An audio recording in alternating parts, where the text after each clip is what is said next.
Good morning, babies! Ito po ang bago namin mga babies. Ayan po si Mommy Koway. Say very good mommy. She is a good mommy. Hello, Koway. Good morning. Good morning dyan sa Mommy Koway. Ang lalaki ng mga babies. Mga babies mo, ang lalaki yan ha. Hello, Mommy Koway. Ready ka na for vaccine.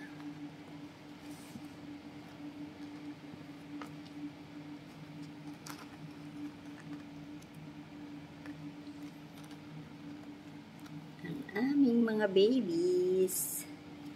Good morning, good morning. September 2 po yung birthday nila. 5 kittens and all. Yan. Hello, Mommy Koway. Hello, Mommy Koway.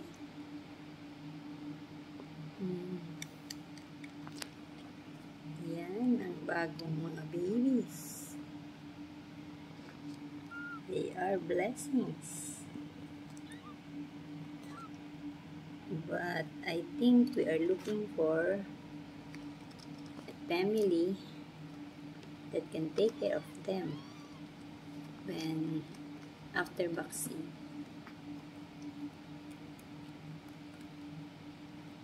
Sino man po yung gusto mag-ampon, ito na po yung mga babies. Yan pong orange cat, si Ginger, matitira po yan dito. Kasi, wala pa kami ginger cat. Malalaki po sila lahat. Ang lalaking kittens.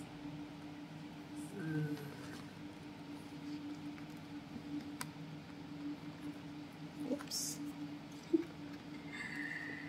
Upchi. Tapos ito po, yan si Happy. Si Happy, dalawa pa lang yung my name. Yan nakabaliktad si Ginger. Look at that. Yan. Ayan, si Mommy Koway. Si Mommy Koway is a very good mommy.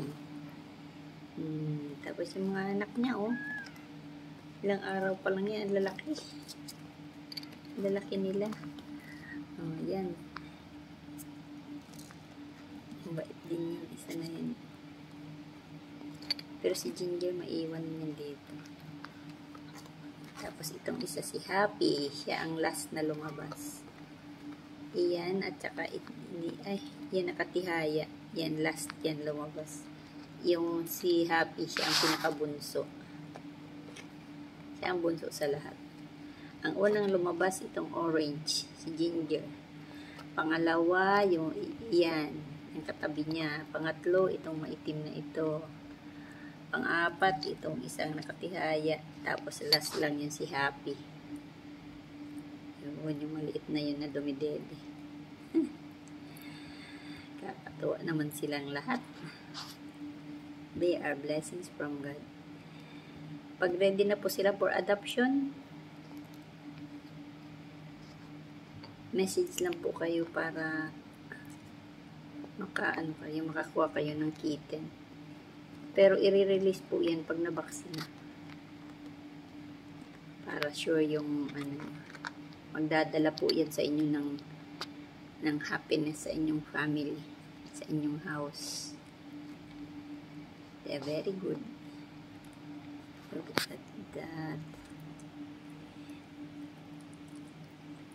Mommy Koway. Mommy Koway. Oh. Naging kumadro na po ako dyan. Pag yung umiiris siya, tinutulungan ko nga, pinupush ko yung, yung tiyan niya. Natakot na kasi ako nung nangyari kay Chloe. 6 PM, lumabas yung una niyang baby. Tapos ang tagal dun sa puerta niya kasi ang laki. Paglabas ng unang baby niya, patay na kasi natagalan. Tapos, ang tagal, hindi lumabas yung second baby. Kinaumagahan, 10 o'clock, hindi pa rin lumalabas yung ibang babies. Kaya dinala ko na sa clinic. Pagdating doon, sabi ni Dr. Daniel, kailangan na daw ang C-section. Dinala ko doon ng 10 o'clock. Tapos pre-repair siya. Pinag-antay kami. Tapos yung last na nakita ko siya, yung biniyak na yung tiyan niya. Nilabas pati mga bituka. Tapos yun, pinababa na ako ng Dr. Daniel. Tapos nung pinatawag niya ko ulit, nailabas na yung yung 3 babies niya. Pagkatapos, na siya, yung nakabandage na. Tapos nakamulat pa si Chloe. Tapos yung parang humihingi, kinakampay niya yung kamay niya, parang humihingi ng tulong ba. Nakatingin sa akin. Tapos biglang sinara yung mata niya. Sabi ni Dr. Daniel na comatose daw. Tapos tinanong niya ako after 30 minutes, tinanong niya ako kung willing pa daw kami na naka-life support lang si Chloe. Pero hanggang doon na lang daw yun. Kasi hindi na daw alam kung kailan gigising ulit si Chloe. Kaya tinawagan ko si Sir kasi siya, hindi ako makapag-decide. Ang sakit nung namatay na si Chloe. Grabe yung iyak. Ngayon, sabi ni Sir, kung iuwi, ay mag-stay yan dun sa Bethlehem na gano'n lang yung at comatose lang. Maputin na daw palayain na lang pa kasi kung ganun din yung magiging situation. Kaya, yun. Pinakawalan na siya. Tapos, inuwi ko yung mga babies. I try my best na mapaano sila, yung mapalaki. Umabot sila ng 11 days. Pinapadede ko. Every 2 hours, pinapadede ko. Kaya lang, talagang nawala din pati yung mga babies niya. Tapos pinakremate na lang namin. Tapos itong si Koei, itong mami. Nung naglakad kami dun sa ibaba, kasama ko si Maggie at saka si Sam. Nung pabalik na kami, sunod ng sunod sa amin. Tapos hanggang mag-open yung yung door ng kondo, pumasok siya. Sabi ng gwardiya, bawal yung pusa sa loob. Kaya, pinanula lang namin. Pinapalabasan na namin, kaya lang talagang ayaw niya. Hindi namin mahagilap si Koei, nagtatago doon sa ilalim ng mga cabinet. Tapos, pinabayaan ko na, sabi ko ng gwardiya, lalabas na lang yan. Tapos sabi naman tapos nung bumukas yung elevator at sasakay na kami, bigla siyang pumasok, sumama na sa amin hanggang sa taas. Di sinabi ko kay Sir na sumunod. Tapos sabi niya, try lang daw namin. Siguro talagang niya na naghanap siya ng pwede niyang family na pwede niyang pag-stayan, saka bahay na pwede niyang pag-stayan, kasi siguro buntis na nung nasa baba pa. Kasi after 1 week, dinala ko siya sa vet kasi inuubo. Tapos ayun, pagdating doon, hindi naman siya pwede daw i-vaccine kasi nga yung mga nipples niya ang pupula. Pregnant daw pala. Sabi nga ni Sir, baka nabuntis na itong mga pusa namin dito na lalaki. Pero lahat naman yung kapon. Kaya paano makabuntis yan? Kaya ngayon, ayan. After 2 months, nanganak na siya. Naghanap lang talaga siya ng pwedeng maanuhan para safety yung kanyang mga babies. Hindi naman siya nagkamali. Nagustuhan na rin naman siya ni Sir. Pero kailangan pag medyo recover na itong mga pusa, itong mga kuting, papabaksin na siya, tapos papatanggalan ng mattress. para hindi na siya magbuntis ulit. Pero kailangan mag-iwan din ng kuting. Kasi yung isa namin pusang lalaki, si Momo, masyado siyang aggressive kay Maggie. Pag nakikita niya, halos gusto na niya patayin.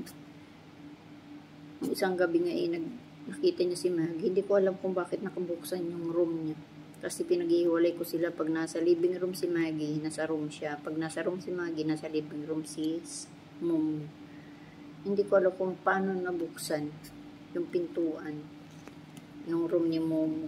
Inaabol niya si Maggie. Diyos ko po, halos patayin na niya yung pusa. Yun sa pusa namin na yun, pinakabalbon siya pero payat siya. Kasi picky eater siya. Pero siya ang prinsesa ng bahay. Kasi siya ang unang pusa dito sa amin. Medyo naughty siya. Kahit itong mga babies, ini-stock niya. Kaya pag nasa labas siya, sinuklose ko itong cage. Kasi inisip ko baka kung kagatin niya yung mga kuting. Hindi ko alam kung ano yung decision dyan. Kasi hindi naman siya pwedeng ihalo kay Maggie.